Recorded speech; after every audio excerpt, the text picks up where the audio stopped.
We're very proud to have more than 20 papers published from the ESC conference this year. JACC seeks the best science. When we can align it with a conference, it's even a better way to disseminate that knowledge. I can't say that there's one paper that I favor more than another. The papers are all spectacular, and they have to be to get into JACC, but we're proud to work with the authors to make sure that those papers are the best they can be, that they can reach an audience of people who are caring for patients, and that ultimately they will help improve outcomes. So it's really been a great experience for us at this conference, and we're proud to publish so many papers. I take as one of my most important responsibilities, how do I help people progress in their career? How can I help support them? How can I help guide them? Because early in your career, it's a very fragile moment in your career development. You have many choices, but you're not sure what to do. You're not sure what you can be great at. You're wondering about your own success. You have doubts. You know, this, I'm just saying my own self, everyone, because it's very early and you're not sure exactly the direction that your career will take. And I always tell people, you have to balance pragmatic concerns. That is, what are the expectations of me? When my boss evaluates me at the end of the year, what will they weigh? What are they expecting of me? Can I make that explicit, not implicit? What I mean by that is, can we have the conversation about if we're sitting here a year from now, what will we be looking at? What will be most important? So you have to have the pragmatic consideration of the constraints and concerns about the place where you are. But at the same time, to have a career, you really want to find the things that excite you the most. You don't want to feel that it's just hard work. You want to feel that it excites you, that you're making progress, you're growing personally and professionally, and that your work is making a difference in people's lives. So you have this other part that's so important, that you're searching for that area that really gets your interest. And then the balance between research and clinical, well, you'll have to work that out with, the people you're working with. Here's the secret to what I say. There's what you can do, what you want to do, and what someone will pay you to do. And you want to try to figure out that sweet spot. I'm always trying to expand what I can do. And what I want to do, well, I've got a lot of curiosity and questions, and I get excited about doing research. But I've got to be pragmatic about what's someone going to pay me to do. And so you need to be a little entrepreneurial with your career. You need to be a little creative with your career about trying to make the case that, you want to bring it all together. But to be successful as a researcher, you're going to need to have the time, because to be great takes investment of your mind, your body, your energy.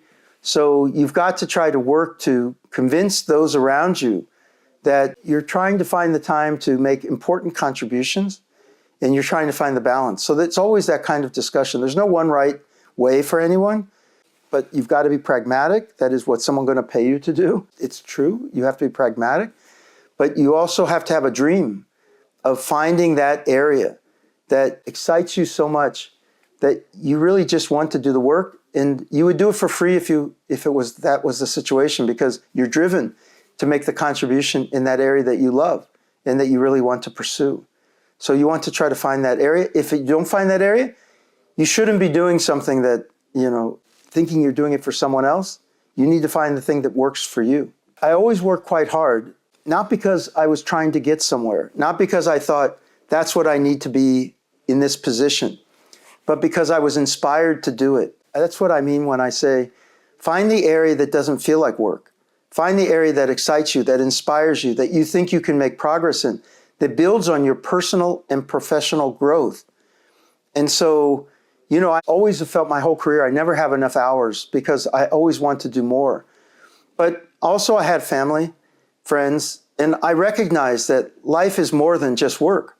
So I have to be able to make a commitment to ensure that I'm nurturing the relationships I have, that I'm paying attention to my children, that I'm paying attention to my wife. And so, I never said this many hours for this or this many hours for that. But whenever I was doing what I did, I said, I'm going to do it all the way. So if I'm spending time with my family, I have to be present. I have to be engaged. They have to be the most important thing in the world. When I'm working, they have to respect that that's another part of my life. And when I'm working, I'm all in. I'm doing everything I can to make that as good as it can be. But there's no magic formula that fits everyone. You have to find out what fits you. But I will say, I always wanted to make an important contribution. I always wanted to help as many people as I could through the knowledge that I was generating and the research that I was doing. And I always knew that it took focus, it took effort, it took commitment, dedication. And like I said, I enjoyed it, but I couldn't do it casually. But then I had other areas of my life that I knew were also important, and I had to pay attention to too, if I want to have a full life. I don't believe in this idea of work-life balance. It doesn't ever balance, but you have to do the best you can and make sure you're paying attention to the things that are important to you. And only you will know what's important to you. But you have to then make an intentional effort to be sure that you're paying attention to the things that are important to you. And you have to own that yourself. No one can tell you that. One of the best things in my career has been my ability to work in China, the friends that I've made in China, the kind of integrity, the dedication, the spirit of people. And also, it's incredible. The Chinese culture, Wenhua, is unlike anything in the world. So it's always a privilege for me to come to China, to see friends, to continue to work, and to contribute. And at this moment, where geopolitical issues are dominating the news and countries are, finding ways to struggle in their relationships, we in science and medicine need to show examples of how we can work together. We have common cause. We're trying to relieve suffering. We're trying to prevent disease. We're trying to help people live longer, healthier lives. So we have to fight to ensure that we can still collaborate. We can still work together. We can still share knowledge. We can still be friends. And we know that. But we also know what's important is our work as physicians, scientists, healthcare professionals. How can we work together to make the world better? We can. And I look forward to doing that with my Chinese colleagues all the time. And it's a special privilege for me to be able to work with people in China.